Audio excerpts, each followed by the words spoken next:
क्या राहुल गांधी फिर से स्मृति ईरानी को टक्कर देने के लिए अमेठी आ रहे हैं, या 2024 में वो फिर से चुनाव की तैयारी कर रहे हैं? क्योंकि 2019 में गंवाया हुआ किला क्या राहुल गांधी फिर से स्मृति ईरानी से छीन पाएंगे?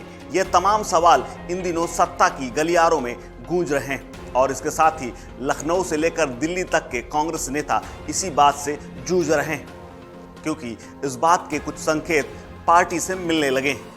कांग्रेस के पूर्व अध्यक्ष राहुल गांधी को दरअसल उत्तर प्रदेश से ऑल इंडिया कांग्रेस कमेटी यानी AICC का सदस्य चुना गया है।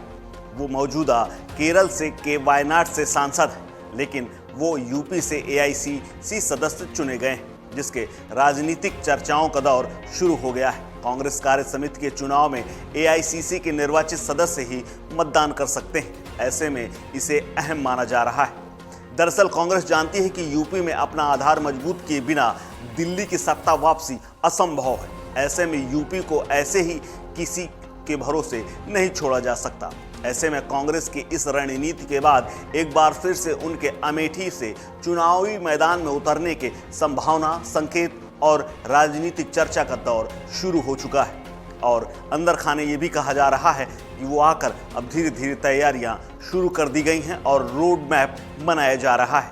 कांग्रेस के सूत्रों का कहना है कि उत्तर प्रदेश के अमेठी के लोग मुख्य रूप से कांग्रेस समर्थक चाहते हैं कि राहुल गांधी फिर से अमेठी से चुनाव लड़ें। यहां से 2019 में स्मृति ईरानी ने आम चुनावों में पूर्व कांग्रेस प्रमुख को हरा दिया था। अमेठी पहले कांग्रेस का ही गढ़ हुआ करती थी, खासकर गांधी परिवार का। लेकिन गांधी परिवार के करीबी लोग और पूर्व MLC दीपक सिंह ये तक दावा करते हैं कि अमेठी के लोग राहुल गांधी को देश का प्रधानमंत्री बनने का इंतजार कर रहे हैं। अमेठी ऐसा एक गढ़ है जहां से यूपी की सियासत और यूपी को कांग्रेस साधती रही है। पार्टी के कई नेताओं ने दावा किया है कि साल 2024 के लोकसभा चुनाव में एक बार फिर से कांग्रेस पार्टी राहुल गांधी को यहां की कमान दे सकती है। अमेठी के साथ राहुल गांधी यूपी की कई सीटों पर प्रभाव डाल सकते हैं। हालांकि राहुल गांधी की ओर से अभी तक ऐसा कुछ नहीं कहा गया।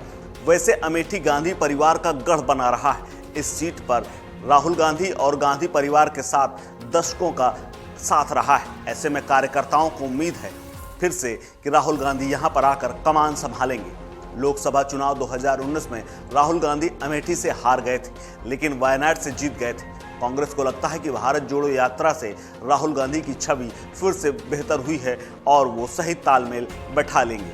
आगामी राज्यों के चुनावों और 2024 के आम लोकसभा चुनावों में वो पार्टी को फिर से जीवंत कर देंगे, ऐसी उम्मीद पार्टी लगातार कर रही है। इस साल चुनाव कई प्रदेशों में हैं, जिनमें से मध्य प्रदेश, कर्नाटक में बीजेपी का शासन है। वहीं राजस्थान और छत्तीसगढ़ में कांग्रेस की सरकारें चल रही हैं। यहाँ उम्मीद है कि कांग्रेस फिर से रिपीट करेगी। वहीं ये भी पार्टी के लोग कह रहे हैं कि मध्य प्रदेश में अगर फिर से दोबारा सरकार बन गई तो एक बड़ी बात हो जाएगी। कांग्रेस एक राष्ट्रीय गठबंधन बनाने की कोशिश भी कर रहा है। उत्तर प्रदेश में अगर समाजवादी पार्टी और बहुजन समाज पार्टी कांग्रेस के साथ नहीं आती, तब वो छोटे दलों के साथ गठबंधन कर सकती है। कांग्रेस महासचिव KC वेणुगोपाल ने कहा है कि कांग्रेस पहले से ही एक पहल कर चुकी है। भारत जोड़ो यात्रा के दौरान पार्टी ने समान विचारधारा वाले राजनीतिक दलों को बीजेपी से अलग उन्हें अपने गुट में लाने की कोशिश कर चुकी है। साथ ही इसमें शामिल होने के लिए आमंत्रित भी किया गया था, लेकिन कुछ दल ऐसे थे जो कश्मीर में हुए फाइनल मोर्चे पर नहीं पहुंचे थे।